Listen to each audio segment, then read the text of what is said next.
अस्सलाम वालेकुम प्यारे दोस्तों। अक्सर शादीशुदा मर्दों की ज़ुबान पर एक ही बात होती है कि बीवी हम बिस्तरी करने के लिए हर वक्त राज़ी क्यों नहीं होती। तो ये गलत है। और अगर मर्द हम बिस्तरी करता है तो एक दफ़ा करके बीवी क्यों मना कर देती है।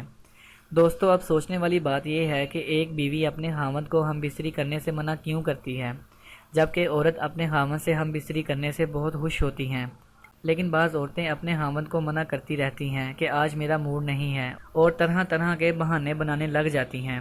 दोस्तों, इसकी वजह यह है कि अक्सर मर्द बीवी को गर्म करने से पहले उज़ू खास बीवी की शर्मगाह में डाल देते हैं, जिससे औरत को बहुत तकलीफ़ होती है और औरत मज़े की बजाय दर्द महसूस करती रहती है। मर्द को इसका एहसास नहीं होता, लेकिन ऐसा करने से अक्सर ख़वातीन हम बिस्तरी करने के लिए राज़ी नहीं होती। दोस्तों, हम बिस्तरी करने से कबल ज़रूरी है कि पहले बीवी को गर्म किया जाए, इसके बाद हम बिस्तरी की जाए। मज़ीद अच्छी अच्छी वीडियोस के लिए हमारा चैनल ज़रूर सब्सक्राइब करें, वीडियो को लाइक करें और शेयर करना मत भूलें। शुक्रिया।